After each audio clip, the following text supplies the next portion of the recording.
네, 안녕하셨어요. 네, 반갑습니다. 오늘 특별히 더 힘든 일과를 마치고 그래도 공부를 해야 한다라는 일념으로 공부에 오셨는데 저도 우리 히티카 법부님 이런 노력에 부응해서 오늘 더 열심히 공부같이 하도록 하겠습니다. 감사합니다. 지금 우리가 나는 불교를 믿는다 이 책 가운데서 제1부 불법승 제2장 부처 부처님에 대한 공부죠. 그래서 태어나서 출가하고 그래서 이제 깨달음의 과정. 그랬을 때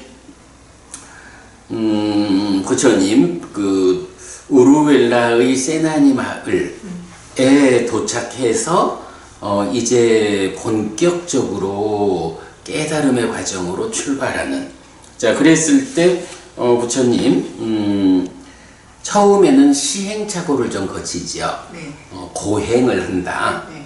그러나 그 고행에서 나와가지고 사선 3명, 초선, 제2선, 제3선, 제4선, 요 제4선이라는 높은 산매 위에서 숙주명, 전생을 기억하는 암, 천한명, 죽고 태어남을 보는 암, 그리고 누진명이라고 해서 번뇌가 다하는.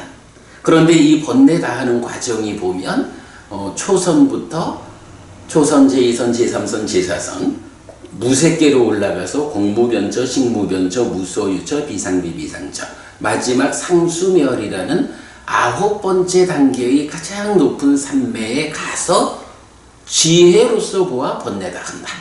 요런. 그래서 사선 삼명이라고 말하지만 누진명이라는 번뇌다해서 깨닫는 여기가 부차제주 무색계의 과정까지를 다 넘어가는 요런 깨달음의 과정을 우리가 이제 살펴봤고요. 자, 그렇게 깨닫고 나면 그 깨달은 상태가 어떤 것이냐라고 할 때 우리가 중심에서는 생로병사하고 슬픔과 오염이 없는 유가 안온인 열반을 실현했다. 자, 이렇게 그 부처님 깨달음에 의해서 완성된 경지는 어떤 경지인가? 생로병사가 없어? 윤회에서 벗어났어. 다시는 죽지 않게 되었어. 그러니까 그러한 삶에 수반되는 구체적 아픔, 슬픔, 슬픔, 비탄, 고통, 고뇌, 절망, 이게 없어. 마음의 오염원이 다 제거되었어. 이렇게 그 열반을 설명하는 거 보았고요. 그 다음에 이제 부처님 오도성 깨달음의 노래까지도 우리가 세 가지 관점에서 살펴보았고요. 그 다음에 32상경 부처님 32가지 신체적 특징을 갖고 태어난다 라고 할 때 그 신체적 특징 32가지가 어쨌든 부처가 될 조짐으로 그 32가지 특징을 갖고 태어나는데 그게 전생에 어떤 업을 지어가지고 이런 특징을 가지고 태어나는가 라는 것이 부처님에 의해서 설명되는 거죠. 그렇기 때문에 사실은 그래서 이제 경에서는 부처가 되면 무엇을 얻는가 라고 해서 이 부분을 설명하죠. 그러니까 이렇게 깨달았다, 열반을 실현했다. 그랬을 때 그가 얻는 것이 무엇이냐 하는 것까지 32상경 통해서 보았고요. 그런가 하면 또 우리가 중요하게 본 것이 이런 깨달음이라고 하는 것이 그러면 깨달으면 아무런 고통도 없는 것일까? 라고 할 때 몸과 마음이라는 측면에서 깨달음은 마음의 측면이죠. 몸에 수반되는 괴로움은 남아있다가 이제 부처님 여든에 돌아가실 때 그래서 몸이 무너졌다, 몸을 내려놓았다. 이때 몸으로 가지 않는, 그래서 몸에 기인한 아픔도 없는 완전한 행복의 실현. 이렇게 해서 사실은 부처님 깨달음의 사건보다도 이제 몸을 내려놓고 몸으로 가지 않는 이 돌아가시는 사건이 불교적으로는 완성이다. 이런 부분도 우리가 같이 보았죠. 그래서 이거 하여간 잘 봐야 돼요. 생명의 조건 때문에 이 몸을 조건으로 하는 불안은 남아있다라는 거. 그리고 나서 이제 부처님이 성취한 법이 무엇냐라고 하면 딱가라고 하는 가래가 생겨나는 영역이 있다. 그 딱가의 영역을 넘어섰다. 내면의 영역에서 가래가 생겨나지 않는 삶을 실현했다. 사실은 모든 괴로움이 가래로부터 시작되니까 그 가래가 생겨나지 않는 상태를 실현했다. 그러면 일체의 괴로움이 없다. 네, 요게 부처님 깨달음, 딱가의 영역을 넘어섬. 그리고 나서 이제 지난주에 그렇게 깨닫고 나서 이제 슬픔을 떠난 사람은 슬픈 사람을 살핀다. 이런 부처님의 역할이 부여되는 거죠. 그럴 때 사실 사함바띠 범천이 부처님한테 부처님 법을 설해 주셔야 됩니다. 이렇게 요청하는 장면이 나오잖아요. 만약에 부처님이 누가 이런 심오한 깨달음을 이해할까? 이래가지고 법을 설하지 않기로 결정하면 그때는 뭐라고 불린다고요? 벽지불. 이런 얘기 같이 보았었죠.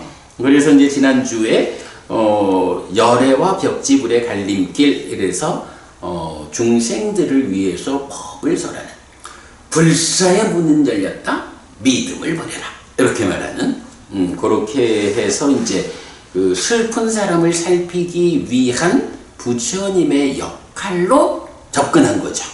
그 중생 곁들어 이렇게 보았고요. 자, 그래서 지난주 이렇게 그 부처님의 깨달음과 관련한 전체 주제를 다 이제 본 거죠. 네. 자, 그런 상태에서 책 96페이지 보겠습니다. 그 파란색 박스가 2개 있는데 네. 깨달음을 경시하는 풍조가 불교 안에도 있는 것 같습니다. 너무 쉽게 깨달음을 말하고 또한 깨달음 이후를 말합니다. 물론 초등학생도 깨닫습니다. 생각하고 궁리하다 알게 되는 것이 깨달음이기 때문입니다. 하지만 부처님의 깨달음은 쉽지 않습니다.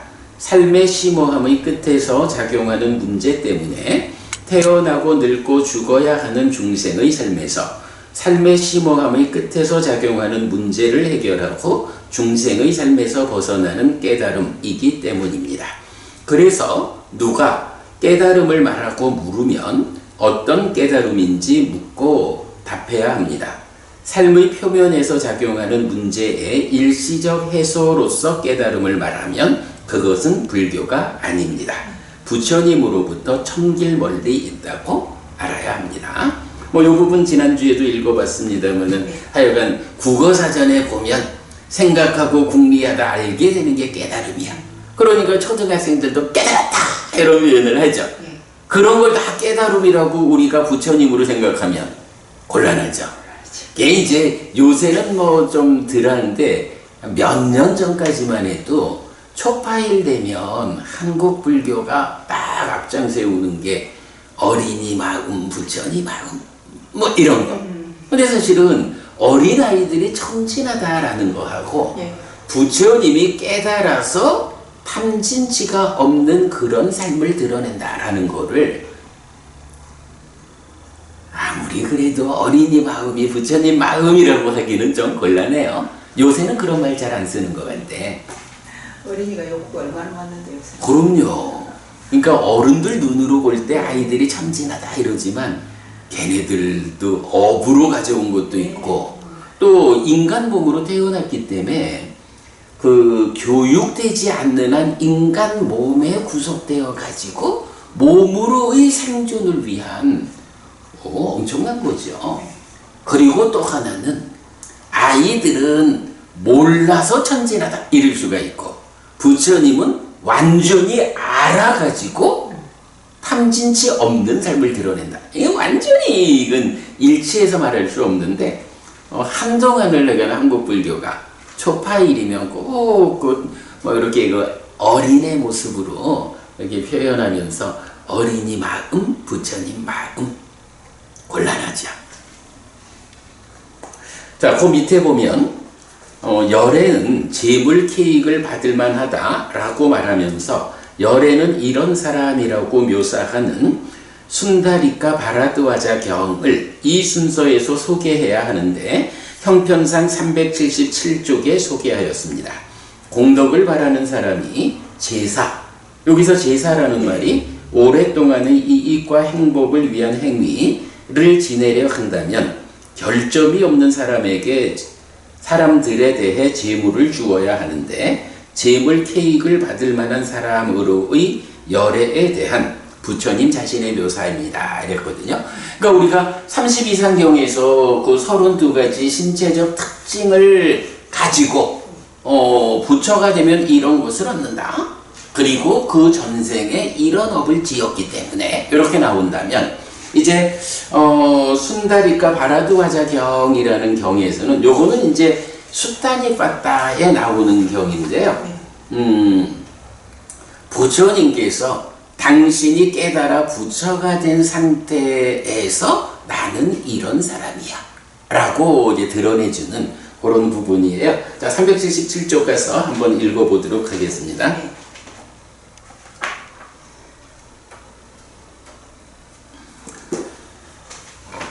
재물 케이크를 받을 만한 부처님, KN 5.30 이럴 때 KN이 쿠타카니까야. 그래서 5번이 수타니빠따, 그 30번째 경이 순다리카 바라드와자 경입니다.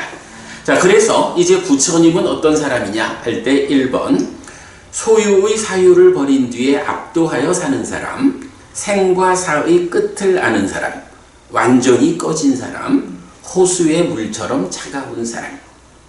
여기서 뭐 생과 사의 끝을 아는 사람 이러니까 생사 문제를 끝냈다. 예, 이렇게 이제 알아한 이것.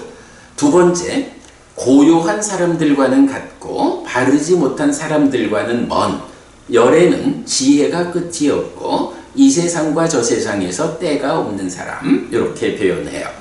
말도 재밌어. 고요한 사람들하고는 같아. 그러니까 부처님이 고요한 사람이야. 그런데 바르지 못한 사람들과는 멀어. 부처님은 바르지 못한 사람이 아니야. 이런 표현 쓰고 있죠. 3번 사기치지 않고 자기화되지 않는 사람, 망이 없고 나의 것이 없고 갈망이 없는 사람, 화를 제거하고 자아를 완전히 끈 사람, 슬픔의 때를 벗긴 바람은 이랬어요. 사기치지 않는다. 요거 뭐 위선적이지 않다. 이런 의미고요. 그 자기화되지 않는다라는 게 여기서 자기화라는 게 뭐냐 하면 우리 색수상행식 오온이 있잖아. 요 오온이 원래 오온이라는 것은 나의 지난 삶의 과정이 삶의 순간순간 쌓여가지고 무더기로 되어 있는 그냥 지난 삶의 과정의 무더기일 뿐이야. 그런데 문제는 이것에 대해서 이것이 나의 것이요 나요 나의 자아요 라고 붙잡잖아. 요런 붙잡는 거를 집착이라 하잖아요. 그래서 오온 지난 삶의 누적을 집착을 통해서 붙잡아 가지고 스스로 내가 되는 거야. 그러므로 내가 되면 어떻게 돼요? 나라고 하는 중생으로 살아가면서 괴로움을 겪는 거죠. 그럴 때 이 자기화되지 않는다라는 것, 나라고 하는 중생이라는 불완전한 존재 상태를 만들지 않는 거예요. 그러니까 괴로움이 생겨나지 않는 것. 네, 자기화라는 말을 그렇게 보고요. 망이라고 하는 건 우리 탐진치, 망진치 이런 말을 쓰고 있죠. 그리고 자아를 완전히 끈 사람 이러면 세상은 그러니까 신투교 다 아뜨만 자아 이렇게 말을 하는데 부처님은 아니요. 그건 잘못 본 거예요. 사실은 무아요. 이렇게 말하는 거잖아요. 근데 법부님 사실은 법부님도 이제 공부를 하니까 있는 거는 다 무아요. 이렇게 알잖아요. 네. 저도 그렇게 알거든요. 그런데 법부님, 사실 법부님의 삶에서 정말로 저 내면까지 법부님의 모든 요소가, 구성 요소가 아뜨만 아니요, 무아요. 요렇게 정확하게 알고 정확한 관점에서 살고 계실까? 법부님도 아니구나. 그럼요. 저도 아니거든. 아니죠. 사실은 바로 그거. 네. 우리가 무아여라고 배워서 사실을 아는 요거는 그 무아라고 하는 진짜 괴로움 제로 행복 100의 삶을 실현하기 위해서 방향을 잡은 거잖아. 네. 그런데 그러한 무아가 완전히 실현되려면 내 삶이 그 무아에 부합한 삶을 살려면 이제 바르게 공부를 하고 수행을 해가지고 내 마음에서 탐진치라는 거, 번뇌라는 거, 이거를 싹 제거해야 비로소 무아라고 하는 이 사실에 부합한 삶을 실현하죠. 우리는 사실은 거기에 아직 멀죠. 그런데 그럼에도 불구하고 사실은 가까워.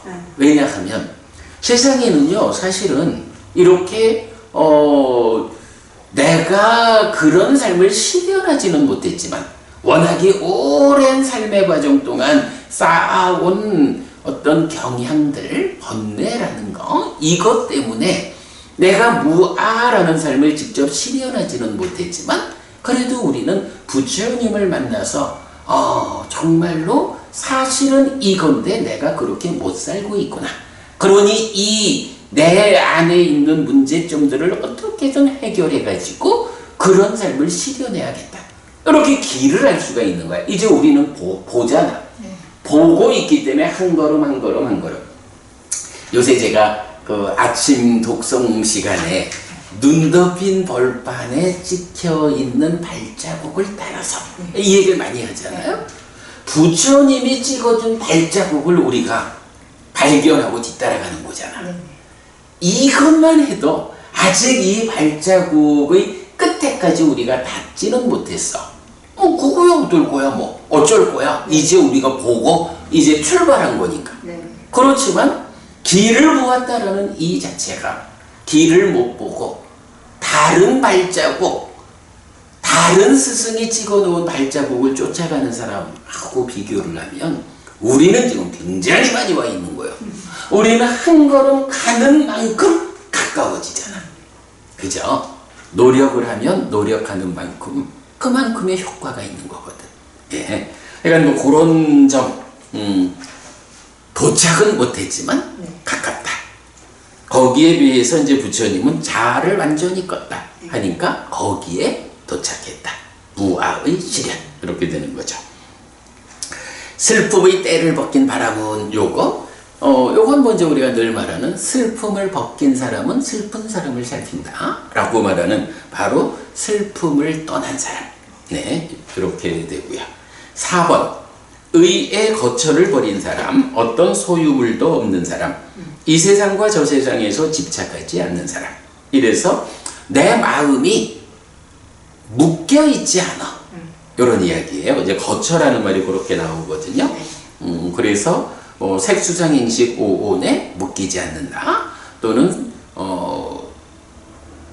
색성향 미촉법 이런 세상에 묶이지 않는. 그렇고 그러니까 어떤 소유물도 없어. 어떤 것도 가진 게 없어. 사실은 가진다라고 하는 게요. 무언가 내가 살아가는 데 있어서 이거 없이는 살 수 없어라는 이런 부족함이 있을 때 무언가를 가져야 되잖아요. 부처님은 살아가는 데 있어서 필요한 게 하나도 없어. 배고플 때는 그저 내려가면 닭발해서 밥 챙겨주고, 추우면 내려가면 우리 부처님하고 옷 챙겨드리고, 이게 사실은 필요할 게 하나도 없는 거예요. 그게 밖으로는 이런 물질적인 것에 대해서 필요한 게 없고, 안으로는 나의 내면에 사실은요, 우리 탐진치라든가 이런 마음의 오염원들이 있잖아. 이거 필요한가? 안 필요하다고. 필요할 때 붙잡고 있잖아요. 그죠? 무겁게. 그죠? 불필요한 거를 붙잡고 못 놓고 있네. 네. 근데 부처님 그거 다 놓아버렸잖아. 부처님은 하나도 가진 게 없어. 밖으로는 그저 필요한 게 있으면 필요한 때에 생겨나니까 생겨나는 대로 쓰면 되고, 안으로는 그 오염된 것들 다 소멸시켜가지고 가진 게 없어. 이런 안팎으로 가진 게 없는 이런 분이 부처님이다. 인간들의 삶은 사실은 인간들은 안에서 필요치 않은 탐진치가 너무 강해가지고 필요한 만큼을 가져도 더 가지려고 욕심내는 이런 삶이 괴로움을 만들잖아. 제가 쓰레기를 버리는데 그런 생각을 많이 하거든요. 네네. 쓰레기를 막 싸놓고 그래. 냄새도 나고 그렇잖아요. 맞아요. 버리고 오면 시원하잖아요. 회를 시원한 걸 왜 못 버리지? 그래. 맞아요. 항상 쓰레기를 버리면서. 그런 거죠. 그죠? 불필요한 줄 알면서도 버리지 못하는, 또는 사람에 따라서는 그게 불필요하고 가지고 있으면 냄새를 풍기는 거야.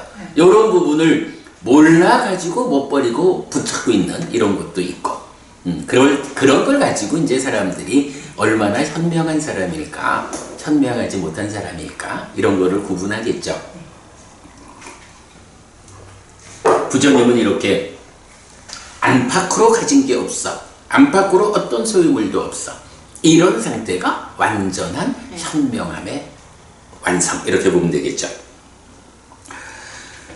이 세상과 저 세상은 집착하지 않는다라는 건 뭐 이미 깨달아서 그 세상의 범주를 벗어난 분이니까 당연히 집착할 일이 없죠.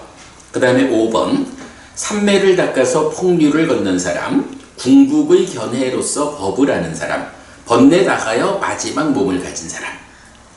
자, 삼매를 닦아서 폭류라는 게 뭐냐 하면 이제 중생들이 살아가는 곳을 흐름에다가 비유를 하는 거잖아요. 그래서 뭐 냇물이 졸졸졸졸 흘러가기도 하고 강물이 흘러가기도 하고, 폭류라고 하면 뭐 진짜 홍수 뒤에 커다란 강물이 엄청난 힘으로 달려가는 뭐 이제 이런 거죠. 그런 폭류를 건넜어.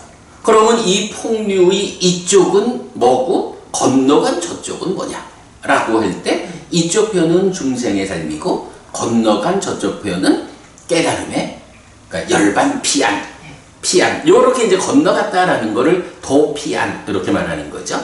건너가서 피안에 닿았다, 저쪽 언덕에 닿았다, 이렇게 하는 거고, 궁극의 견해로서 법을 하는 사람, 요게 법이라는 게 이제 따지면 뭐 여러 말할 수 있지만, 당장 이제 부처님이 깨닫고 실현한 법 이럴 때도 삼법인 이래가지고 제법 무아, 있는 것은 모두, 있는 것을 법이라고 하고 있는 것은 모두 무아다, 이렇게 무아라고 하는 관점, 자아를 완전히 끈 사람으로서의 이런 그 법에 대한 궁극의 견해. 뭐 다양한 견해들이 있지만 궁극은 참으로 있는 것은 모두 무아다. 그래서 원래 있는 거 아니고 생겨나는 거다. 어떻게 생겨날까? 무상하다라는 원리에 의해서 생겨난다. 무상 무엇일까? 조건들이 결합해서 결과를 만드는 이런 원리에 의해서 생겨나는 것이다. 그렇다면 내가 할 일은 무엇이냐? 나쁜 결과를 만들어내는 나쁜 조건들이 결합하지 못하도록 막고, 좋은 결과를 만들어내는 좋은 조건들이 결합하도록 삶을 이끄는 것. 그러면 이렇게 나쁜 조건을 결합하지 못하게 하고 좋은 조건을 결합하게 하는 이런 구체적 방법이 뭘까요? 대표적으로. 그래서 우리가 늘 업을 얘기하는 거잖아. 그래서 바로 이 표현이 우리가 자주 쓰는 표현. 과도보도 괴로움이어서 지옥으로 이끄는 힘을 가지는 10악업은 피하고, 과도보도 행복이어서 하늘로 이끄는 힘을 가지는 10선업은 적극 실천한다. 그런 이야기가 방금 말했듯이 10악업을 짓는다라는 것은 나쁜 결과를 만드는 조건을 제공하는 거예요. 10악업을 지으면 뭐 당장은 눈에 뭐 작은 이익이 있을지 모르지만 그 뒤에 커다란 위험이 있잖아. 네. 그래서 어쨌든 10악업을 짓는다라는 것은 나쁜 결과를 만드는 나쁜 조건을 내가 결합시키는 거라고. 내가 행위하는 거니까.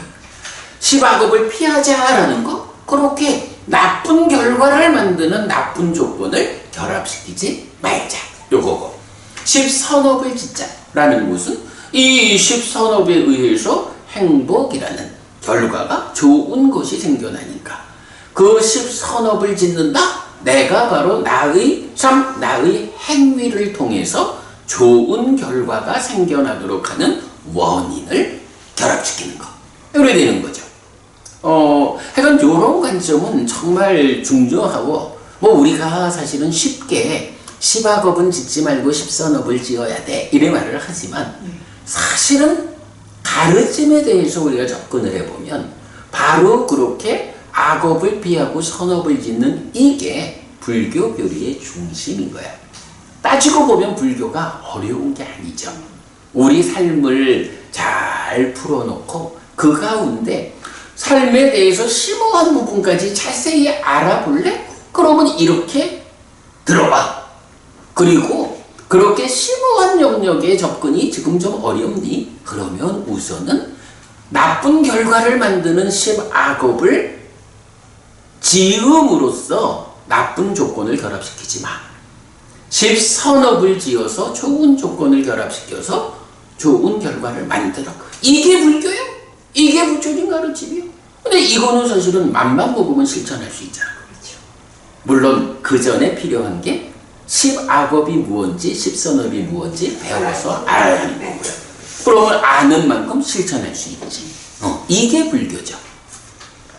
네, 그래서 부처님 그렇게 말씀하셨고, 번뇌 다하여 마지막 몸을 가진 사람이라는 게 이제 깨달았다, 아라한되었다 하는데 이 깨달음이 무엇의 깨달음이라고? 몸의 깨달음은 아니고 마음의 깨달음이요. 그래서 이렇게 깨달은 아라한으로의 삶은 몸에 수반되는 문제는 있죠. 네. 그러나 마음에 수반되는 문제는 하나도 없어. 그러다가 몸이 무너져 죽은 뒤에 몸으로 가지 않는 이런 일로서 이제 완전한 그 행복에 도달하는 거죠. 그렇기 때문에 이제 그런 과정을 번뇌가 다하여 마지막 몸을 가진 사람, 이렇게 말하는 거고요. 6번 존재의 번뇌와 거친 언어가 흩어지고 줄어들어서 없는 사람, 어디서나 자유로운 삶에 통달한 그 사람. 뭐 같은 맥락에서 그렇게 보면 되겠고요. 그 다음에 7번 집착을 극복하여 집착이 없는 사람. 그랬지. 아까 오온이 있는데 오온에 집착한다고. 어떻게? 이 색수상행식에 대해서 내 거요, 그러니까 나의 것이요, 나요, 나의 자요. 이렇게 그거를 붙잡는 게 집착이다. 그래서 자기화된다. 그랬잖아요. 근데 부처님은 당연히 그런 자기화되는 집착이 없죠. 집착을 극복하여 집착이 없는 사람.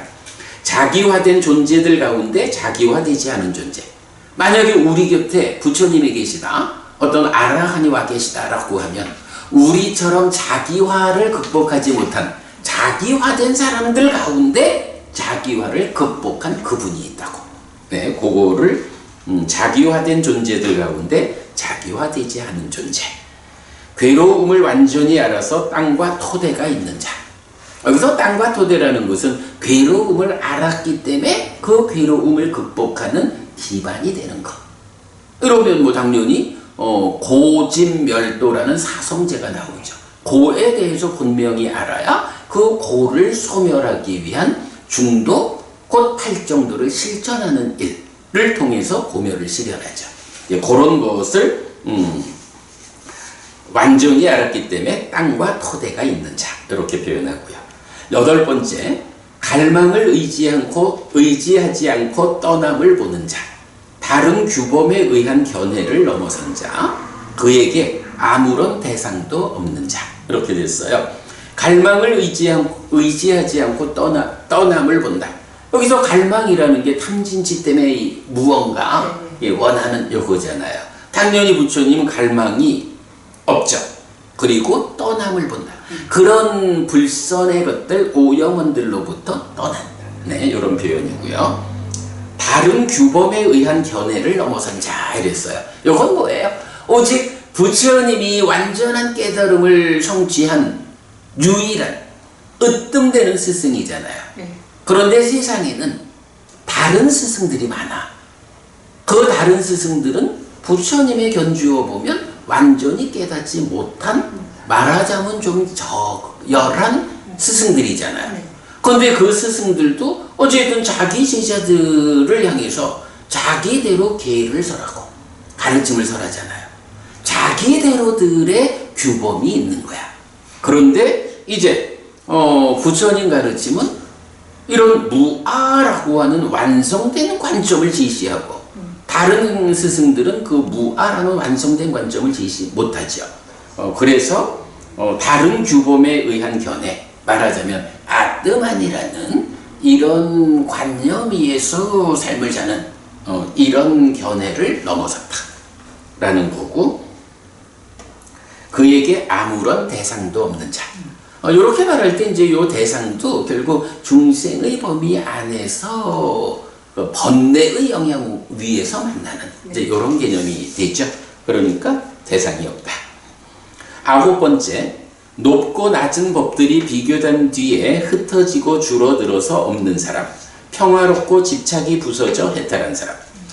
부처님한테는 예를 들어서 부처님이 법부님하고 저하고를 딱 보고는 우리 히띠까 부부는 평생 절을 다녔으니까 훌륭하다. 그런데 내가 살아서 직접 전한 가르침을 만난 거는 오래되지 않았구나.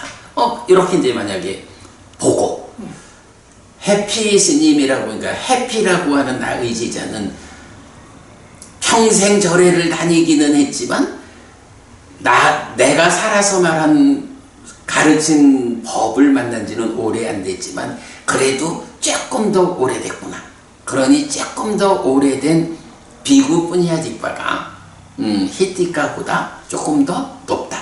뭐 이런 식으로 사람들을 높낮이를 구분하지 않는다는 거예요.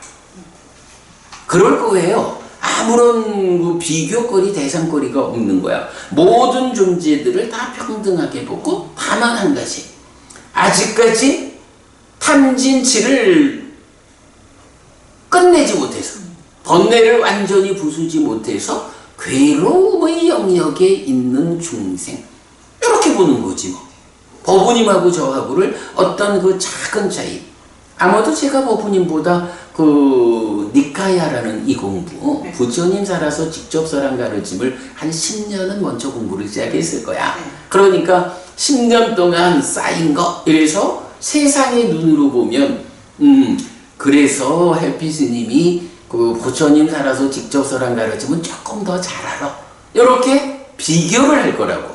근데 부처님 입장에서는 그런 비교가 없는 거야. 단지 아직까지 괴로움을 끝내지 못한 중생들. 그러니 이들을 살펴야지. 이렇게 동일하게 본다. 그런 의미가 되겠죠. 평화롭고 집착이 부서져 해탈한 사람. 그리고 10번째, 족쇄와 태어남의 부서짐의 끝을 본 사람. 탐의 길을 남김없이 제거한 사람. 청정하고 결점 없고 때 없고 나무랄 데 없는 사람. 네, 그래서 족쇄 하면 10가지 족쇄 해가지고 우리가 자주 말하죠. 내가 이런 중생으로의 삶을 거부하고 벗어날 거야. 깨달아서 윤회에서 벗어날 거야. 이래 말하면 여기도 살만해. 어디가? 하고 발목 잡고 매달리는, 이제 그렇게 우리가 말할 수 있는 10가지 족쇄가 있다. 그러는 거죠. 그런 족쇄, 그리고 태어남의 부서짐의 끝을 본 사람. 태어남이 부서진다라는 거 뭐예요? 몸으로 가지 않는 거죠. 몸으로 가지 않는 그 일을 완성했어. 이런. 그러니까 이게 지금 다 부처님이 어떤 사람이냐 하는 걸 설명하는 거니까 이렇게 우리가 이제 이해하는 거죠. 탐의 길을 남김없이 제거했다. 당연히 탐진치가 다 부서진 분이고, 청정하고 결점 없고 때 없고 나무랄 데 없는 그런 스승이고, 11번째, 자신에게서 자아를 보지 않는 사람, 삼매를 닦아서 올곧고 자제된 사람, 참으로 때 없고 완고하지 않고 불확실하지 않은 그 사람. 이래서 여기도 보면, 지금 이 중에도 보면 결국은 자아에 대한 이야기, 무아에 대한 이야기, 이게 여러 번 반복되죠. 어쨌든 부처님 가르침은 아뜨만이라고 하는 그거 가짜요. 그 가짜로부터 벗어나야 돼. 이제 그대들이 내 말을 알겠니? 알았으면 내가 간 그 길을 뒤따라와. 이렇게 우리를 이끌어주는 그 목적점은 아뜨만이라고 하는 자아라고 하는 이것이 완전히 내 삶에 작용하지 않는 그런 깨달음이죠. 12번째, 안으로 어떠한 치도 없는 사람, 모든 법에 대해 알고 보는 사람, 마지막 몸을 가진 사람, 위없는 바른 깨달음과 피난처를 얻은 사람. 그래서 탐진치의 치, 당연히 탐이 없어야 되지만 그것의 완성은 밑에서 치가 없어야 되죠. 그래서 치가 없는 사람, 모든 법을 알고 보는 사람, 요 지와 견 이렇게 말하는 거죠. 마지막 몸을 가진 사람, 위없는 바른 깨달음, 정등각이요. 위없는 바른 깨달음, 그리고 피난처를 얻은 사람. 여기서 피난처라는 거는 어쨌든 피난한 곳이라는 얘기잖아. 네. 무엇으로부터 피난한 것이죠? 몸으로부터. 그래, 몸으로부터라고 해도 되죠. 몸에 구속되지 않아. 네. 그럼 몸에 구속된 삶을 중생의 삶이라고 하고, 네. 그거 번뇌로부터 출발하는 불완전한 존재고, 그런 중생들의 그 불완전한 존재 상태를 얽어매고 있는 자가 있죠. 마라라고 불리는 자가 있죠. 이제 우리 여기서 마라에 대해서 많이 보고 있잖아요. 결국은 마라라고 하는 이 존재가 어디가 가지마 하고 붙잡는데, 사실은 우리는 우리가 붙잡힌지도 모르고 그 마라의 철창 안에서 살고 있는 거죠. 그럴 때 바로 그 마라의 덫에서 벗어난, 마라로부터 피난한. 그래서 이제 경은 많은 곳에서 마라가 보지 못하는 곳으로 갔다, 이런 이제 표현을 많이 하거든요. 그래서 결국은 그 마라라고 하는 그 문제 상황으로부터 피했다.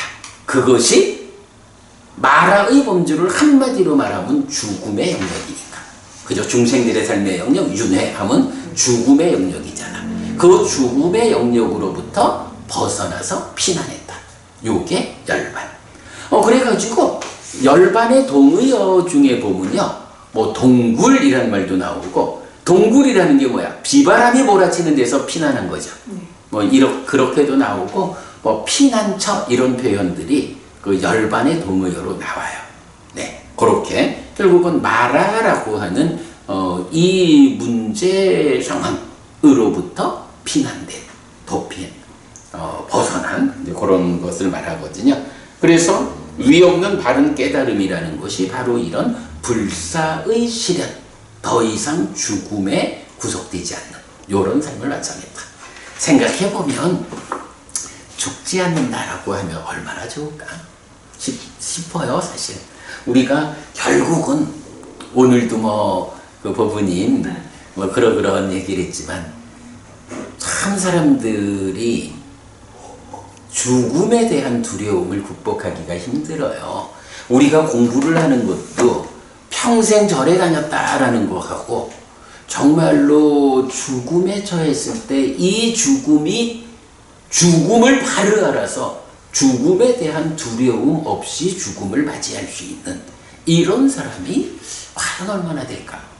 그렇게 보자면 결국은 평생 절에 다녔다라는 거와는 별개로 죽음이라는 것이 의미하는 게 무언지, 죽음 이후가 어떻게 이어지는지, 이런 부분에 대해서 우리가 다른 스승을 통해서 알면 부모님 어쨌든 그 부처님께서 말씀하시는 공덕행의 토대가 있다 해서 보시와 오계와 수행 이래야 되는데 법부님 요즘 우리 삶을 보면 법부님도 그렇고 저도 그렇고 우리가 형편 닿는 만큼 보시를 하고 있죠. 이게 제시, 물질적인 보시도 있고 법시에서 가르침을 전하는 보시도 있고 무외시라고 해서 오계를 지키는 삶 자체가 두려움을 주지 않는 보시 이렇게 되잖아요. 네. 그래서 제가 알기로는 저도 그런 보시를 좀 하고 있고요. 법부님도 그런 보시를 좀 하고 있잖아요. 이 보시가 공덕을 쌓는 일이라고. 공덕행의 토대가 된다고.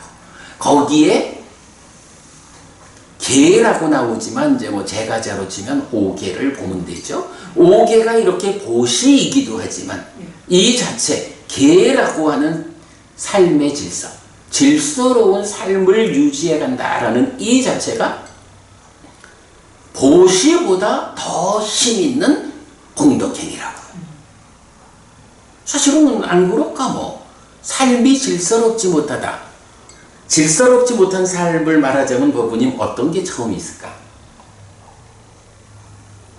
세상에서 질서로운 삶을 사는 사람과 질서롭지 못한 삶을 사는 사람, 요 구분. 일단 술 먹고 방탕생활. 그치? 도박하고 마약하고. 그죠? 그런 거잖아, 그지? 그러면 그렇게 질서롭지 못한 삶을 사는 사람이 자기 자신에게 이익이 될까? 다른 사람들에게 필요한 사람일까? 이런 측면에서 보면 이런 질서롭지 못한 삶, 술 마시고 그래서 망일하고 도박하고 마약하고 기타 다양한 이런 질서롭지 못한 삶을 사는 사람들이 자기 자신을 이익되게 이끌질 못하잖아. 그런 사람이 다른 사람들에게 이익을 못 준다고. 그러니까 이런 사람이 그로 인해서 퇴보한다. 이거는 삶을 향상으로 이끄는 공덕이라고 말할 수가 없죠. 노숙자한테도 뭐를 뺏으려고 하는 사람이 너무 많잖아요. 그 아파트 분양 얼마나 그래. 했으니까. 당장 노숙자한테서 뭘 가져가려는 게 아니라 그 이름을 도용해서 대출 이빠이 내가지고 그래. 도피하고. 그럼 그 사람은 이제 노숙자를 평생 벗어나지 못하죠. 진짜 어떻게 사람들이 저런 머리를 쓰나 싶은데. 그래. 너무 가슴이 참 곤란한 거예요. 그런가 하면 이제 삶이 질서롭다라고 하는 것은 술도 모르겠어. 이제 술은 기본적으로 술이 가지는 성질이 사람을 취하게 만들고 또 중독되게 만들고 그래서 술 때문에 방일하게 만드는 거. 이러니까 기본적으로 마시지 않는 게 삶의 질서의 기준이죠. 그런데 이제 또 사실은 세간의 삶을 살면서 또 어떤 사람들은 이 삶을 유지하기 위해서 관계라는 것 때문에 술을 아주 안 먹고 살 수 없는 사람들도 또 좀 있겠죠. 이제 여러 가지 입장 보면 기본적으로 술을 안 마시는 게 질서로운 거다. 꼭 마셔야 된다면 살다 보면 꼭 마셔야 되는 상황이 되면 내가 술의 힘을 못 이겨가지고 방일해지지 않을 만큼 제어할 수 있는 만큼 술한테 지지 않을 범위 안에서 조금 그저 이 관계를 유지하기 위한 최소한의 만큼을 그저 입에 넣더라도 그것 때문에 방일해지지 않는 사실은 이제 오계에서 부름주계를 해석하는 게 두 가지 방법이거든. 방일로 이끄는 술과 중독성 있는 것들을 먹지 마라. 이렇게 먹지 마라라고 직접 말하는 방법이 하나 있고 아니면 술과 중독성 있는 이런 것들에 의해서 방일해지지 마라. 요렇게. 요 방법이 조금 다르죠. 네. 머리도 합해서 말하면 술 먹지 마. 이런 이야기지만 그거를 아예 술을 먹지 않는 것. 요렇게 말하는 거냐. 먹지 않는 게 옳아. 그러나 마치 어쩔 수 없이 술을 먹게 된다 해도 최선으로 방어해가지고 술 때문에 방일하지 않도록. 술 때문에 방일하지 않도록 대표적으로 예를 들자면 어제 마신 술 때문에 오늘 일어나기도 힘들고 그러니 아침에 제대로 준비할 것도 못하고 일을 시작하고 이런 게 술 때문에 생기는 방일이지 이런 방일을 피하라.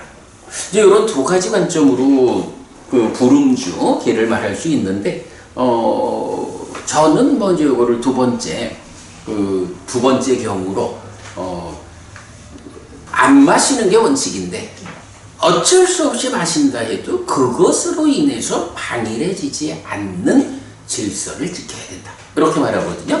그러니까 어쨌든 이렇게 질서로움을 갖는다라고 하면 질서롭지 못한 것이 불러오는 그런 나쁜 결과들, 그래서 삶을 퇴보로 이끄는 이런 것들이 안 생기잖아. 그러기 때문에 계를 지닌다. 삶의 질서로움이 있다라는 것이 남에게 베푸는 일을 통해 가지고 생겨나는 공덕보다 오히려 한 단계 높아서 삶이 지어되는 데서 생기는 공덕이 크다. 그리고 삶이 이렇게 그 질서로우면요. 기본적으로 이 질서로운 삶 자체가 무외시라는 보시를 포함하고 있고 또 이렇게 질서로운 삶을 사는 사람이 사실은 돈을 번다고. 그래서 우리 포살할 때 보면 마지막에 가서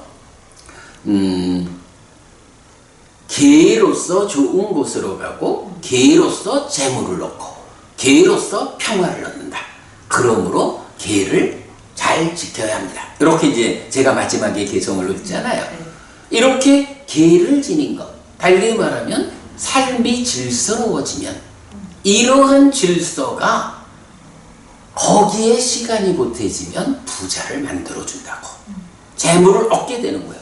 그럼 이렇게 재물이 얻어지면 무외시라고 하는 그 자체보다도 더 나아가서 이제 나보다 어려운 사람들, 세상에 도움이 필요한 많은 사람들, 그들을 위해서 베풀 수 있고 또 한 가지 보시에서는 이제 이런 그 출가한 말하자면 이제 우리가 절에 보시하는 이런 잘 공부된 출가자에게 보시하는 일은 하늘로 이끈다. 이렇게 또 강조하고 있거든요. 이런 세상에 도움을 필요로 하는 사람들한테 베푸는 보시, 또 잘 공부하는 출가자에게 보시함으로써 하늘로 이끌리는 이런 보시도 사실은 돈이 있어야 할 거 아니야. 그런 돈을 버는 일이 근본적으로는 어떤 방법이냐? 삶이 질서로워야 되는 거야. 계를 지닌 거야. 그렇기 때문에 보시가 공덕행의 토대다. 그리고 계가 공덕행의 토대다. 이렇게 말하고 마지막 이제 수행이라고 하는 공덕행의 토대를 또 같이 말하죠. 그래서 세 가지 공덕행의 토대. 이럴 때 수행은 더 높은 하늘로, 색계 무색계 이런 더 높은 하늘로 이끄는 힘을 가진다. 이렇게 이제 공덕을 가져오는 그 세 가지 토대가 되는 것이 있다. 이제 이런 부분이 다 우리가 이렇게 그 가르침을 배워가지고 실천하는, 아까 10악업을 피하는 것이 나쁜 결과를 만드는 나쁜 조건의 결합을 피하는 이런 측면이듯이 그래서 10선업을 짓는다. 좋은 결과를 가져오는 좋은 조건을 결합하는 그것의 전반부 5개를 지니는 것. 그것의 연장선에서 내가 이렇게 질서로운 삶, 계를 지닌 삶을 통해서 돈을 벌어가지고 도움이 필요한 사람들에게 베푸는 보시를 하고, 이러면 이 두 가지 보시와 계라고 하는 두 가지 공덕행의 토대를 가지고 내가 살아내면, 뭐 하여간 저는 지금 그 근본에 질서로운 삶이 있다, 요걸 지금 강조하고 있는 거고요. 그러면 이렇게 보시와 오계라는 두 가지 공덕행의 실천을 통해서 우리가 어떤 결과를 만드나요? 삶의 질을 형성하죠. 그렇죠. 네. 그 삶의 질이 향상하는 거, 그거를 이제 어떻게 표현하나? 갈수록 괴로움은 줄어들고 행복은 늘어나는 삶을 살다가 죽어서는 좋은 것 하늘에 태어난다. 이래가지고 우리가 이제 사실 수행을 하는 일은 굉장히 어렵잖아요. 그래서 기본적으로 재가신자들이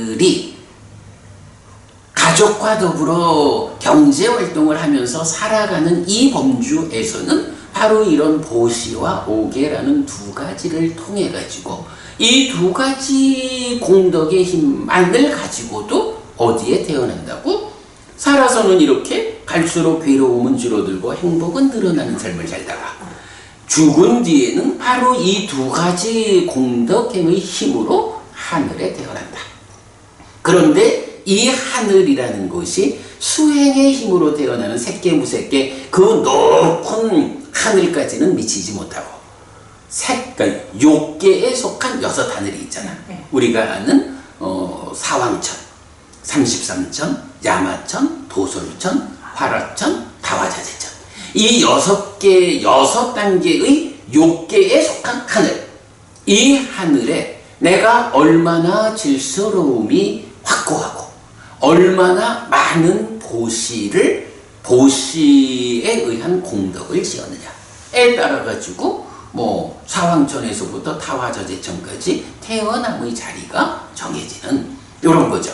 이런 식으로 놓고 보면 제가 좀 전에 이제 그렇게 말한 거죠.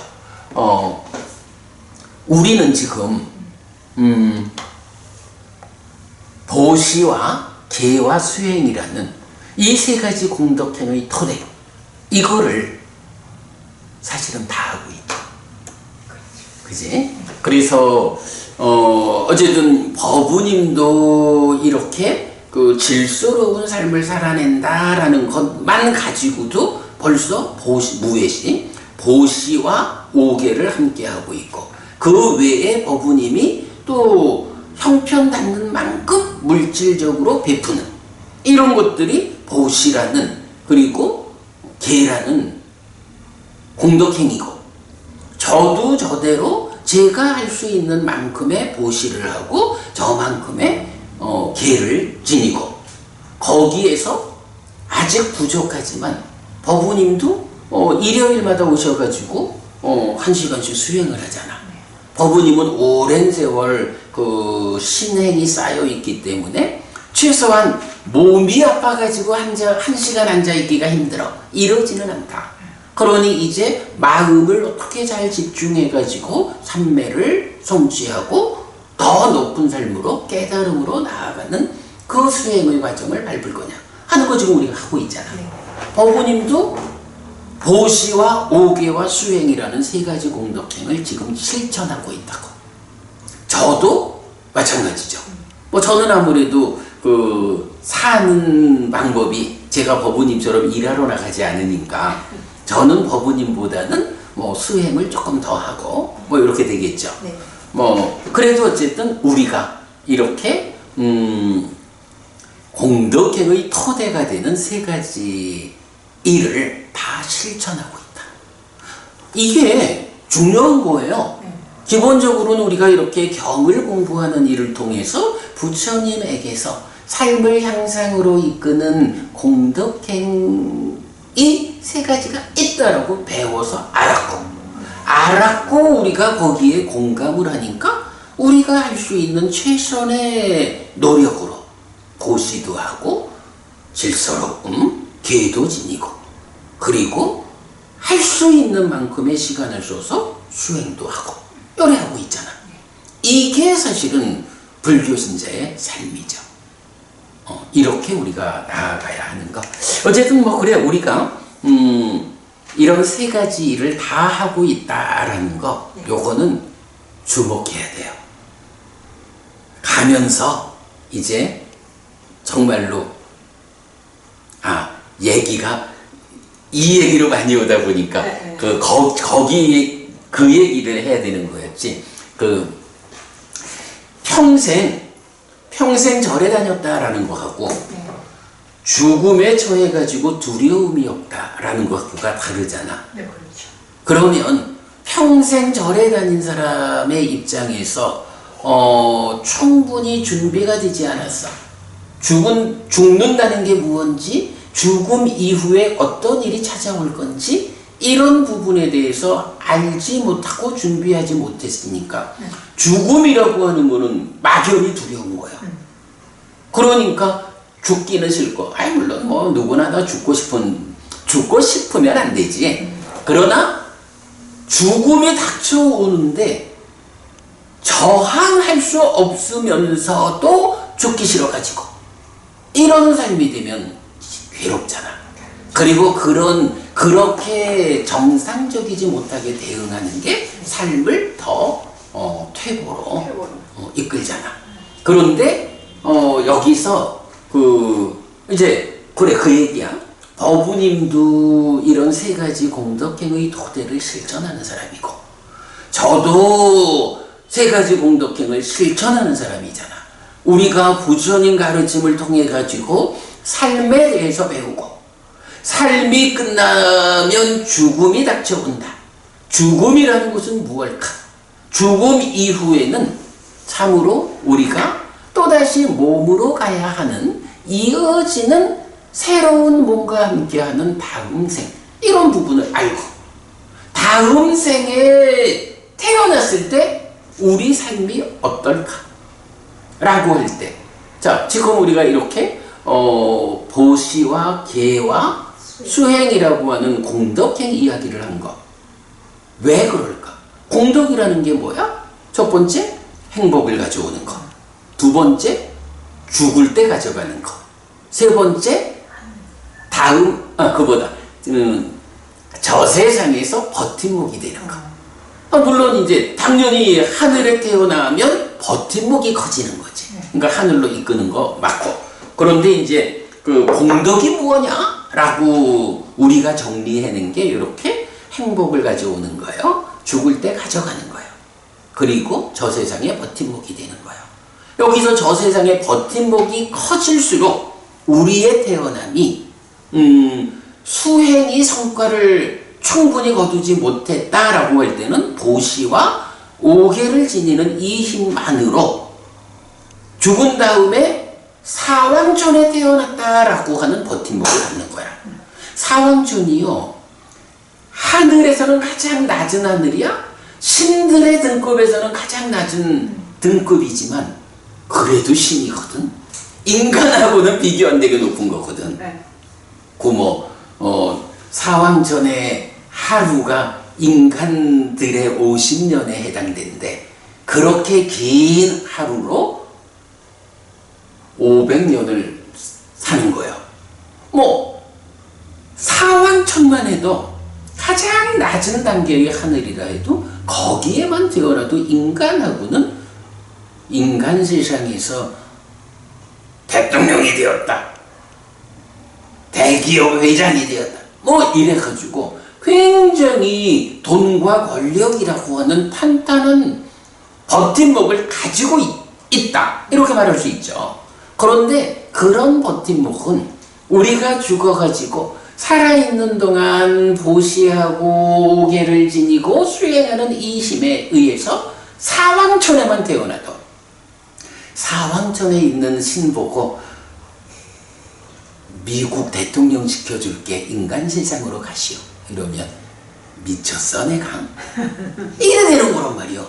이거는 이미 경지 자체가 다른 거야. 이렇게 커다란 버팀목을 가지고 태어나는 게 사왕천이라고. 그런데 그 사왕천이라는 커다란 버팀목이 요게 하늘 가운데서도 가장 작은 버팀목이잖아. 우리가 조금 더 공덕행에 열심이면 그 힘에 의해서 사왕천보다 더 큰 버팀목을 가지는 삼십상천, 더 노력하면 더 큰 버팀목을 가지는 야마천, 이래서 더 훨씬 큰 버팀목을 가지는 타화자재천까지. 거기에 수행이 더 힘을 발휘해주면 아예 비교할 수 없이 커다란 버팀목을 가지는 색계 무색계의 높은 하늘에 이렇게 되잖아. 바로 그런 버팀목을 만드는 일을 이제 우리가 하고 있죠. 그러면 이렇게 우리가 버팀목을 만들고 있다. 버팀목이 잘 만들어지고 있다. 요렇게 내 스스로 나의 삶을 알면 어떤 형편에 의해서든 죽어야 한다 라고 죽음이 닥쳐왔을 때 그 죽음이 두려워서 죽지 않으려고 떼쓸 이유가 있나?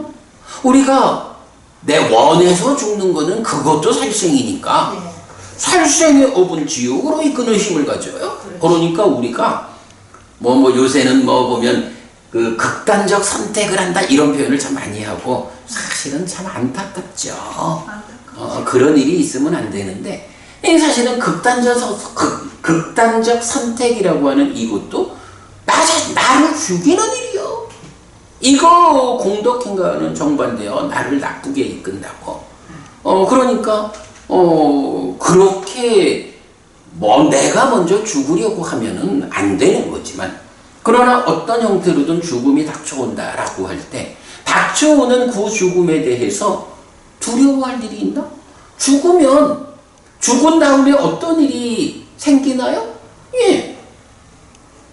몸이 무너져 죽으면 또다시 몸으로 가는데, 내가 그동안 지어놓은 이런 공덕해, 이런 저 세상의 버팀목이 확고해서 태어날 자리가 새로 몸으로 가서 태어날 그 자리가 최소한 하늘이요. 최소한 하늘에 태어나서 신이라고 불리는 삶을 살 거예요. 이것이 분명하게 눈에 보이는데 그 죽음이 두려워가지고 안 죽으려고 떼쓸 이유가 없죠. 우리가 공부를 하는 이유는 이런 것을 아는 거고, 이렇게 알아야 그런 삶을 실천해가지고 죽음이 닥쳐와도 두렵지 않게 담담하게 죽음을 맞이하고 새로운 몸을 만나서 하늘에 태어나는 이런 거죠.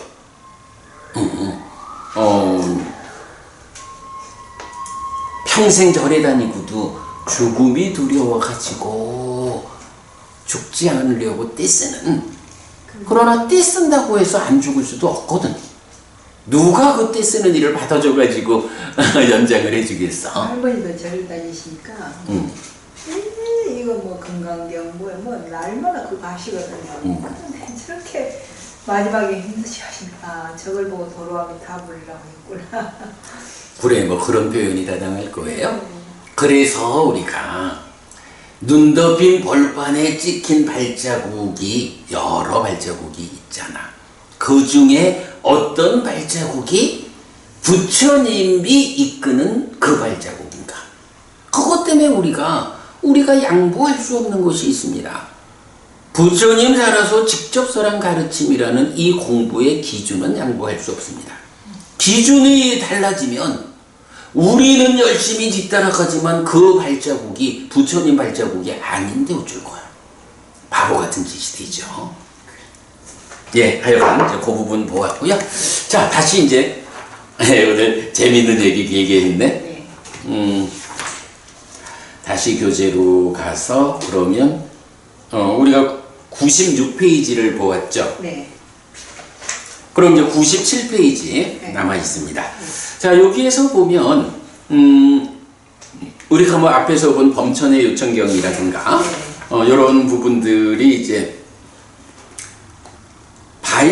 그러니까 바야흐로 깨달음을 성취한 세전이라는 요런 표현을 해요. 그래서 바가와 빠타마비삼부터라고 바야흐로 깨달음을 성취했다.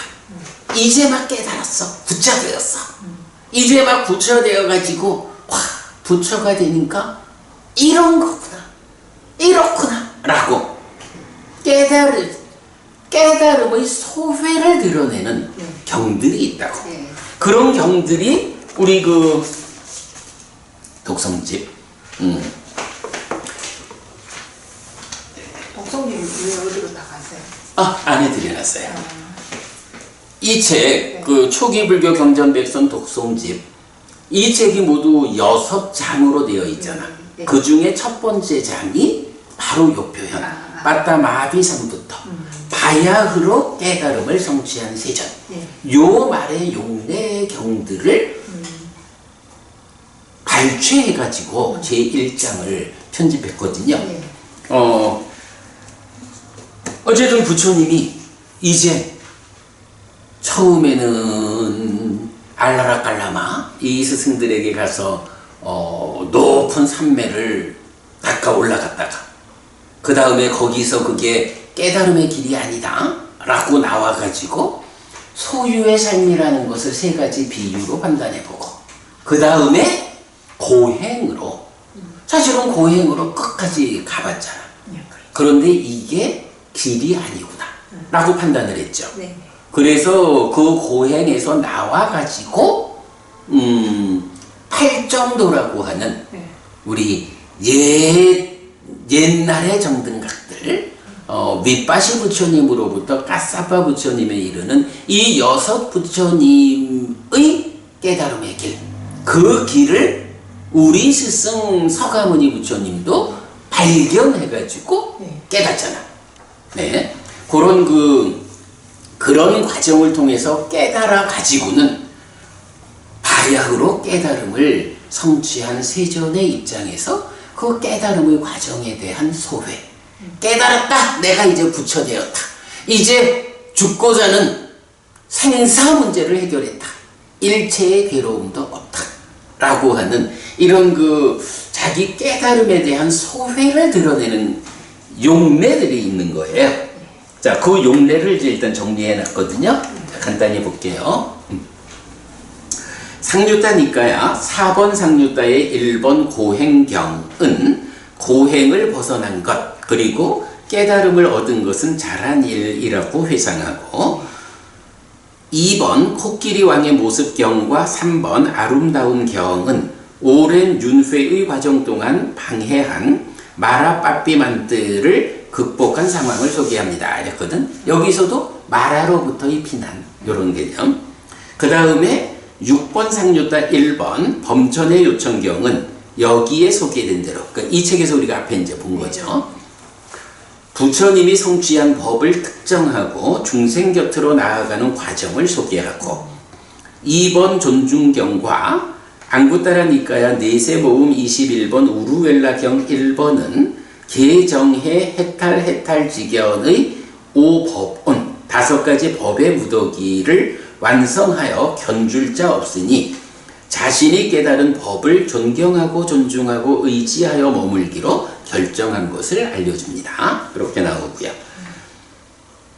47번 상류따 18번 범천경과 43번 도경은 사념처가 중생들의 청정을 위한 슬픔과 비탄을 건너기 위한 고통과 고뇌의 줄어듦을 위한 방법을 얻기 위한 열반을 실현하기 위한 유일한 경로라고 소개하고 사념처요. 요거죠. 그 다음에 48번 상류따 57번 사함파티 범천경은 믿음 정진 삭지 삼매 지혜에 대해 닦고 많이 행한 5가지 기능은 불사로 들어가고 불사를 지지하고 불사를 완성한다. 고하여 삶의 향상과 깨달음을 위한 도구라는 점을 설명합니다. 라고 했고요. 그 다음에 우루엘라경 2번은 나이로 어른을 결정하는 사회의 기준을 타파하고 장로를 만드는 법을 설명합니다. 그런데 이 용례의 경들은 대부분 말하거나 사함파티 범천과의 일화인데 비해 이 경은 깨달음을 성취한 부처님이 세상 사람들을 만나 대화한 최초의 기록이라는 점은 주목해야 합니다. 이거 무슨 얘기냐 하면 앞에 몇 개 보면 마라 빠삐만뜨하고 이런 관계죠. 네. 그런가 하면 범천의 요청경이나 존중경 이런 경들은 보면 사한파티 범천이 부처님한테 네. 와서 법을 설하십시오라고 요청을 하기도 하고 네. 아 부처님 말씀하신 대로 사념처가 그겁니다. 뭐 이렇게 동의하는 이런 모습으로 해서 주로 부처님 깨달음의 소회를 드러내는 경은 마라하고 관계되거나 아니면 사한파티 범천하고 관계되는 이런 걸 볼 수 있는데 우루엘라경 2번은 장로를 만드는 법을 설명하면서 여기는 마을에 있는 나이든 바라문들이 부처님을 만나러 와서 대화하거든요. 그러니까 마라 얘기도 아니고 사한파티 범천의 얘기도 아닌 거야. 마을에 있는 바라문이니까 사실 부처님이 법을 설한 거, 최초로 법을 설한 거는 전법륜경 이래서 나오잖아. 그런데 사실 자세히 들여다보면 그렇게 체계를 갖추고 깨달음을 재현시키기 위한 법을 설한 거는 전법륜경 다섯 비구한테 법을 설한 거지만 그냥 세상 사람들을 만나가지고 어떤 가르침을 줬어. 이런 식으로 보면 전법륜경보다 먼저 부처님이 법을 설하는 게 이 마을에 있는 나이든 바라문들이 와가지고 아 사문 곧다마 그대는 나이든 사람을 봐도 인사도 안 하고 뭐 이래야 한다고 하는데 진짜입니까? 그렇다면 그거 바른 실천이 아니에요. 이렇게 이제 꾸짖듯이 말을 하는 거야. 그때 부처님이 이 사람들은 장로가 무언지, 그러니까 어떤 사람이 장로라고 불리는지, 어떤 방법이 장로를 만드는 방법인지 모른다. 라고 해서 이제 그 나이든 바라문들한테 정말로 인사받아야 하는 어른, 장로가 누구냐? 라고 하는 점을 이 장로가 되는 거, 장로는 나이가 많고 적고로 장로가 되는 게 아니고 얼마나 삶에 대해서 완성했느냐. 그러니까 그대들이 장로가 아니고 내가 장로야. 요런 이제 말씀을 하시는 거고 그런 장로를 달리 말하면 아라한을 어떻게 아라한을 실현할 수 있느냐 하는 거를 장로를 만드는 법이라고 해서 4단계로 법을 설하는 경이에요. 그러니까 이런 요경은 마라와 사한파티 범천과 마라 대화하는 게 아니고 그죠? 요게 굉장히 중요하다고 생각해요.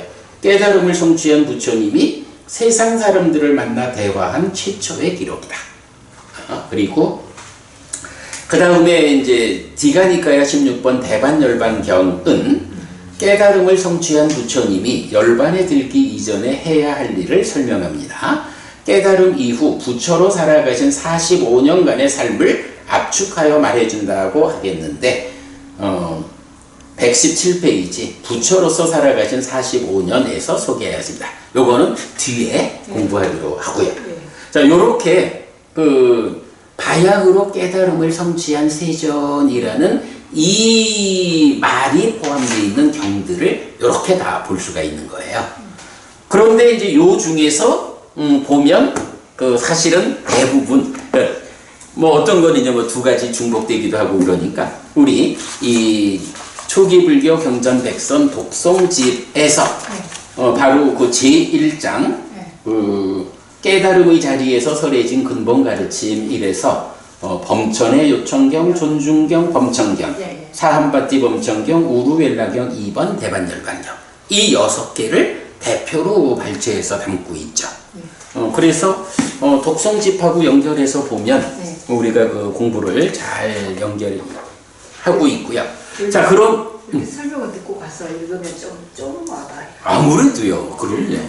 아이고 하루 종일 일해놓고도 그래도 공부를 해러 왔다라고 하는데 공부하고 얻는 게 없으면 되나요?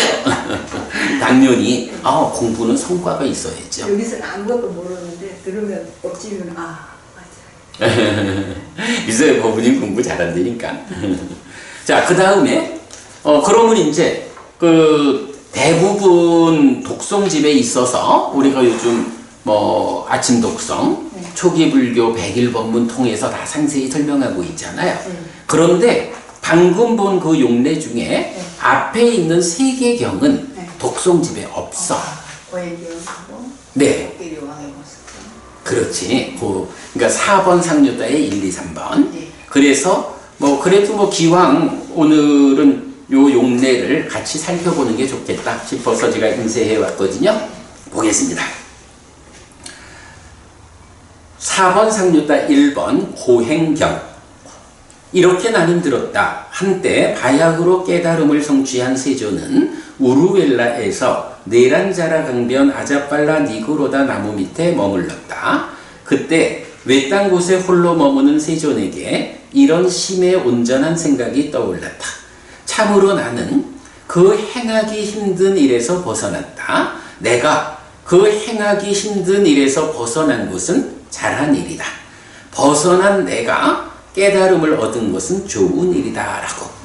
이게 부처님이 깨닫고 깨달은 자리에서 탁 있으면서 생각한 거거든. 요건 지금 무슨 말씀을 하신 거예요?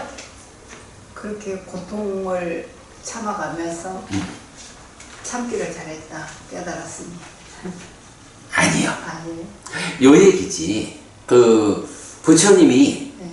8정도로 깨닫기 이전에 네. 고행을 했잖아. 네. 그런데 그 고행이 우리가 지난번에 보았죠? 이 고행이 처음엔 하고 힘쓰는 거.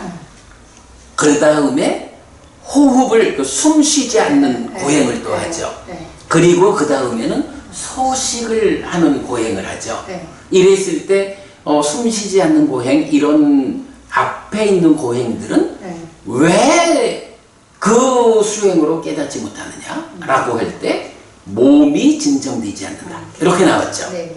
그런가 하면 뒤에 소식하는 거, 아주 적은 음식을 먹는 거, 요거는 몸이 파괴되기 때문에, 말하자면 깨닫기 전에 몸이 파괴돼서 죽을 거예요. 이래서 고행으로는 깨달을 수 없다. 요렇게 부처님이 최종적으로 판단하고 고행으로부터 나와가지고 그렇다면 깨달음으로 가는 길은 무엇일까? 라고 해서 이제 사선삼명의 길을 찾아서 깨달은 거잖아. 여기서 바로 고행이야.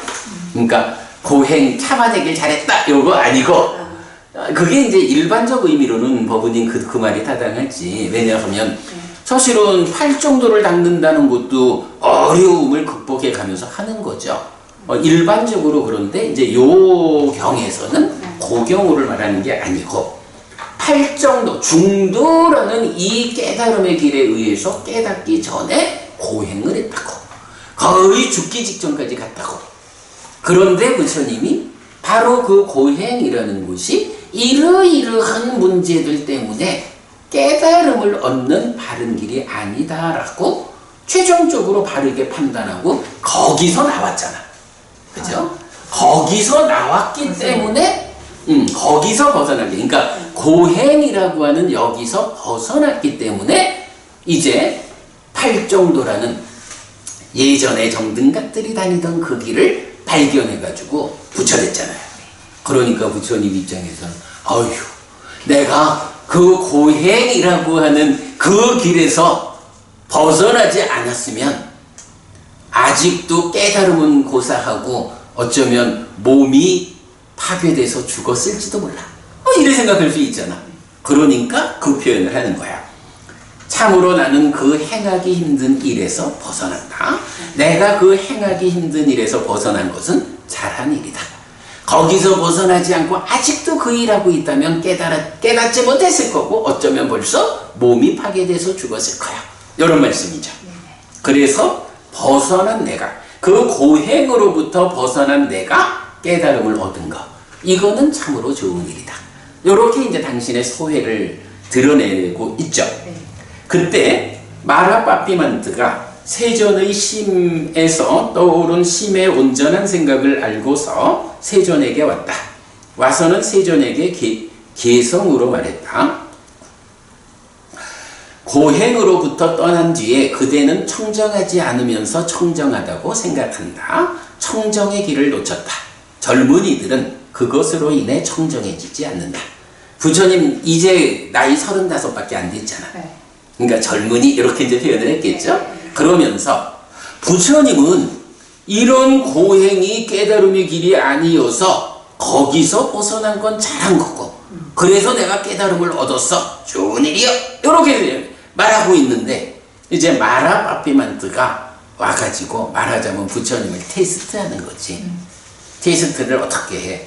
고행으로 떠난 뒤에 그대는 청정하다고 말하지만 사실은 그거 청정한 거 아니야? 라고 부처님의 깨달음을 일단 부정하는 거죠. 네, 그렇게 깨달음을 부정하면서 그대가 이렇게 고행을 떠났다라는 것은 청정의 길을 놓친 거야. 그래서 당신이 생각하는 다른 방법으로 그것으로 인해 청정해지지 않아. 고행을 벗어난 거 잘못한 거요. 벗어나서 당신은 깨달았다라고 생각하지만 깨달은 거 아니에요. 이런 식으로 부처님의 깨달음을 부정하는 얘기를 하는 거야. 그랬더니 부처님 다시 그때 세존은 이자는 마라빠삐만뜨다 라고 알고서 마라빠삐만뜨에게 개성으로 말했다. 불사를 위한 고행은 어떤 것이든 모두 숲의 마른 땅 위에 있는 노와 키처럼 이익을 가져오지 않는다. 이익으로 이끌지 못한다고 한 뒤에 깨달음을 위해 개와 정과 해의 길을 닦는 나는 궁극의 청정에 도달했다. 죽음의 신이여 그대는 파괴되었다. 이건 뭐예요? 마라빠삐만뜨가 와서 막 때를 쓰잖아. 당신 깨달은 거 아니요! 이럴 때를 쓰는데 부처님은 고행이라는 것이 고행도 나름대로의 이익이 있어. 그런데 목적을 어디에 두느냐. 예를 들어서 내가 높은 하늘에 태어나기 위해서 고행을 해야겠어. 이러면 고행을 통해서 높은 하늘에 태어나는 일은 가능하다고. 경에 보면 고행을 통해서 아까 우리 3명 그 숙주명, 천한명, 누진명 이랬잖아요. 그 천한명까지, 그러니까 과거를 보는 숙주명, 그러니까 전생을 보는 숙주명, 그 위에 죽고 태어남을 보는 천한명까지를 고행이라는 이 방법으로 성취할 수 있다는 거야. 그런데 마지막 누진명, 번뇌를 부수고 윤회에서 벗어나는 이걸 못한다라는 거거든. 그러니까 만약에 어떤 수행자가 자기 목적을 깨달아 윤회에서 벗어날 거예요. 여기에다 두지 않고 내가 새끼 무새끼 높은 하늘에 태어날 거예요. 요런 목적을 가지고 고행을 했다라고 하면 그 고행이 그런 목적에 대해서는 이익이 돼. 그런 목적을 성취할 수 있어. 그런데 지금 경은 뭐라 하냐 하면 불사를 위한 고행은 이랬잖아. 불사, 윤회에서 벗어난다, 깨달음을 성취한다라는 이 목적을 가지고 고행을 하면 요 얘기죠. 그러면 비유를 하자면 노와 키라는 게 뭐야? 배에서 키로 방향을 잡고 노를 저어서 가잖아요. 노와 키라는 것은 배에 필요한 거잖아. 그런데 그 노하고 키를 숲의 마른 땅 위에 던져놨어. 그 노와 키가 쓸모가 있어? 없죠. 그거 가지고는 아무 짝에도 못 쓰는 거야, 숲속에선. 이익되지 않아. 고행이라는 것을 높은 하늘에 태어나겠다라는 목적을 가지고 고행을 했다면 그거는 그런 목적으로는 마치 물 위에 떠 있는 배에 있는 노와 키가 역할을 하듯이 그 고행은 그런 말하자면 낮은 목적을 위해서는 이익이 돼 쓸모가 있어. 그러나 목적을 불사 깨달아 윤회에서 벗어날 거야. 이런 목적에다가 고행을 갖다 들이대면 마치 노와 키를 숲속에 던져놓은 것처럼 아무 쓸모 없어. 진짜 비유를 어떻게 했지? 그러니까 이런 비유를 읽어내기가 참 진짜 감탄이 나와요. 그죠? 어떻게, 아니 사실 고행이 팔정도, 중도, 팔정도하고 어떤 차이가 있을까? 이런 부분을 우리가 계속 공부를 해왔지만 요 한마디, 그죠? 숲에다가 노화기를 던져놓으면 노화기가 물 위에, 그러니까 노화기가 배에 있으니까 이 배가 물 위에 던져져 있으면 그 쓸모가 있어. 그래, 높은 하늘에 태어나겠다라고 고행을 했다면 뭐 그건 그대로 이익돼. 그러나 나는 마라빠삐만띠야.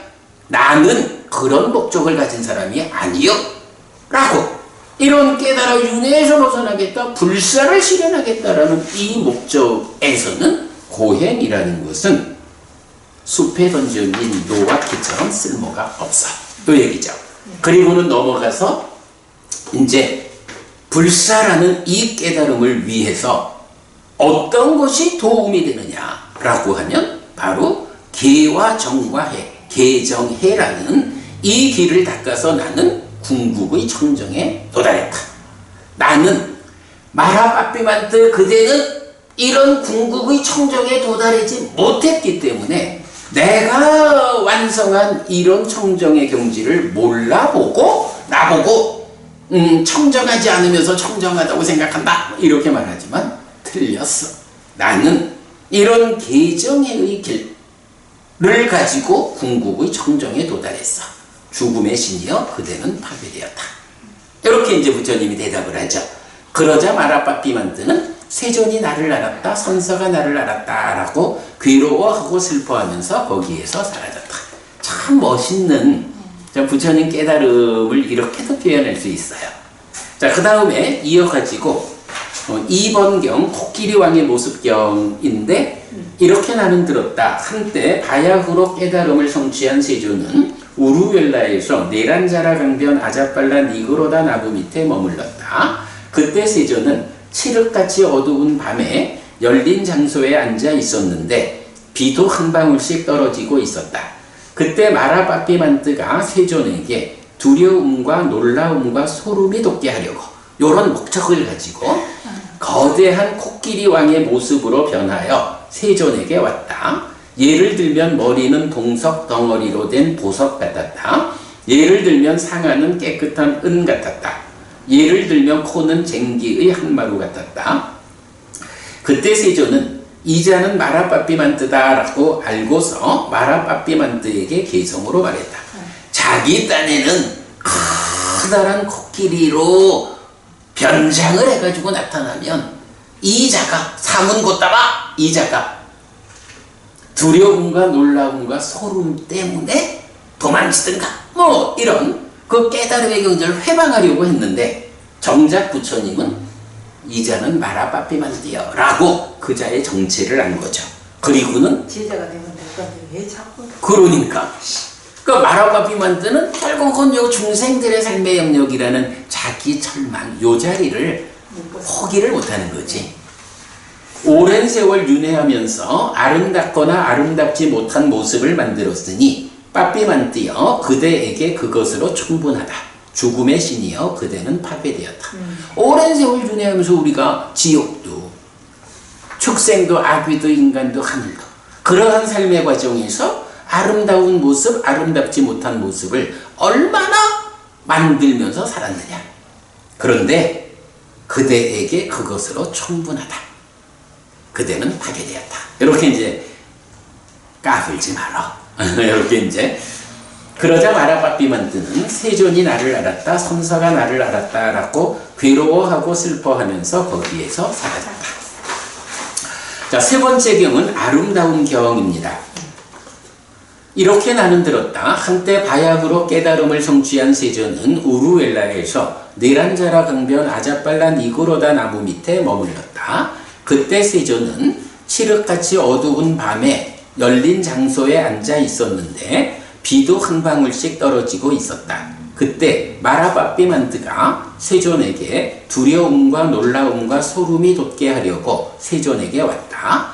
와서는 세존에 멀지 않은 곳에서 아름답거나 아름답지 못한 여러 빛깔의 빛을 나타냈다. 그때 세존은 이자는 마라빠삐만트다 라고 알고서 마라빠삐만트에게 개성으로 말했다. 여기까지 보면 코끼리였다가 그 표현만 빛을 나타내는 걸로 바뀌지 똑같아요. 어떻게 해야지 방해를 하려고. 그렇지. 오랜 세월 윤회하면서 아름답거나 아름답지 못한 모습을 만들었으니 빠삐만띠여 그대에게 그것으로 충분하다. 죽음의 신이여 그대는 파괴되었다. 여기까지 똑같고 네. 그 다음에 개성 하나. 몸과 말과 의로서 잘 단속된 사람들 그들은 마라에게 복종하지 않고 그들은 마라에게 묶이지 않는다. 마라라고 하는 이 존재가 우리를 어떻게든 자기의 울타리 안에 가둬놓으려고 네. 이래 하지만 이제 몸과 말과 의가 잘 단속된 사람들. 여기서 단속이라고 하는 의미가 뭐예요? 바로 개로서 잘 질서를 확보하고 삼매로서 삶이 향상하고 지혜로서 완성하는 이제 요런 바로 그 앞에서 계정해로 이제 말했잖아요. 그 첫 번째 경에서 계정해로가 나왔죠.